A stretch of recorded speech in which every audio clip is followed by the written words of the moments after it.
What's up, Ye? The fallout continues for Ye, formerly known as Kanye West, whose recent anti-Semitic comments have caused public outrage. This morning, Adidas, which helped make the rapper's Yeezy shoe and clothing line a multi-billion-dollar business, severed ties with him. A major blow to his brand and bottom line, putting his career in jeopardy.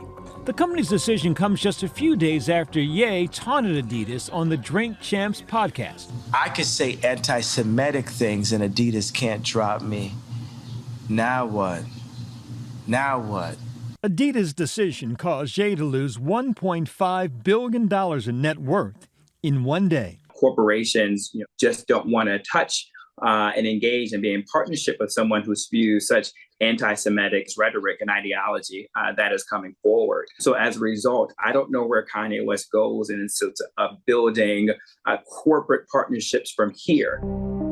Earlier this month, Ye was suspended from Twitter, where he has millions of followers after tweeting that he was going to go, quote, DEFCON 3 on Jews. Exactly what our culture is based on. Around the same time, unaired clips of Ye's interview with Fox's Tucker Carlson, obtained by Vice News, made rounds on the internet. In one, he plays off the false anti-Semitic belief that Jews control the world's financial system. I prefer my kids knew Hanukkah than Kwanzaa.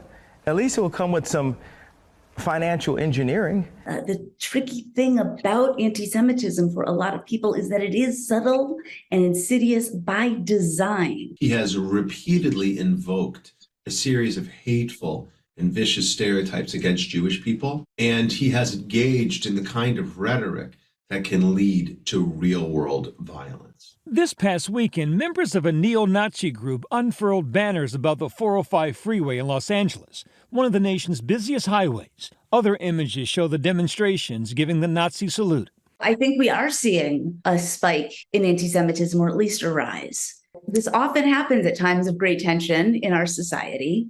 Right? Blame the Jews, not whoever's in power.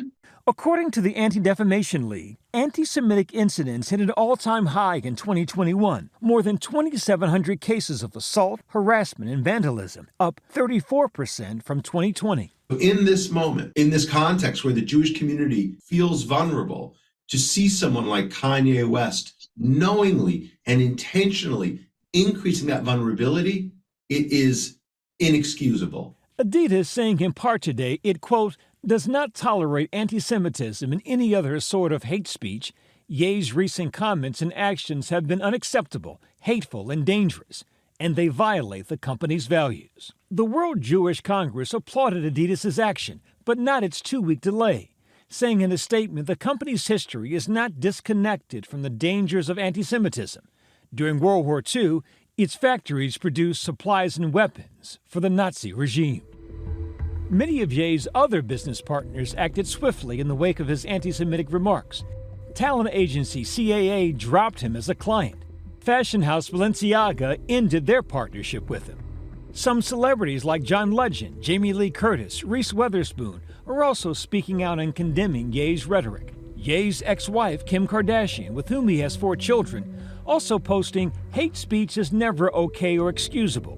I stand together with the Jewish community and call on the terrible violence and hateful rhetoric towards them to come to an immediate end. There is a sense of sadness and tragedy when you think about individuals who have known him for so long, for somebody to evolve in ideology to a place and space where he is now. Anti-Semitism has been increasing over the last number of years, from Jews will not replace us to gunning us down in synagogue while we are praying. Jews are really scared. Seeing people like Kanye openly speak anti-Semitic tropes or continue to spread anti-Semitism, it makes me disappointed. Sit in the chair here, right there. In New Jersey, 17-year-old Aaron Goodman is using new media to tell this old and terrifying story. How does being a Holocaust survivor affect you today? I am very upset about the anti-Semitism. I've been running this TikTok for about a year, and over this year I've amassed 450 to 500,000 followers and over 50 million views. Tattooing was just a way to keep track of us. This one-on-one interaction with the survivor is hard to find. This is my first picture when I came back. That survivor is Erin's 85-year-old grandmother, Tova Friedman, one of the last remaining people who's alive after living through the horrors of the Auschwitz concentration camp. A New York Times bestseller was written about the story of her life, called The Daughter of Auschwitz. When I first came to a concentration camp, there was a smell that I couldn't understand what it was. I never smelled anything like that. And I said, Mom, what is that? And she said to me, she pointed to the crematorium, and she said to me, those are the burning bodies that have been gassed.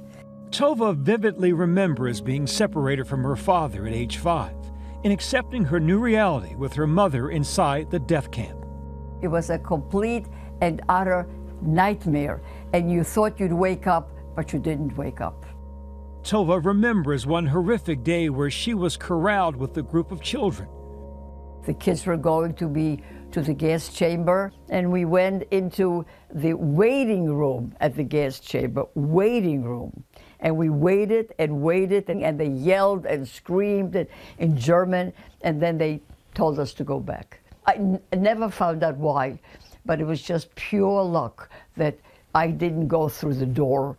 Shortly after Auschwitz was liberated, Tova was reunited with her mother and father, who miraculously survived. Here, right here. But scores of her friends and family died in camps. Only Auschwitz tattooed people, but those people were taken to all different camps all over Germany.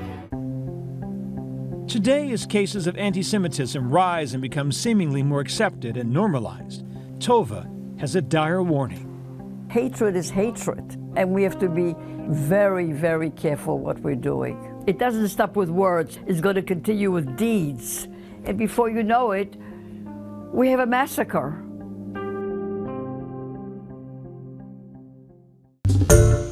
Hi everyone, George Stephanopoulos here. Thanks for checking out the ABC News YouTube channel. If you'd like to get more videos, show highlights, and watch live event coverage, click on the right over here to subscribe to our channel, and don't forget to download the ABC News app for breaking news alerts. Thanks for watching.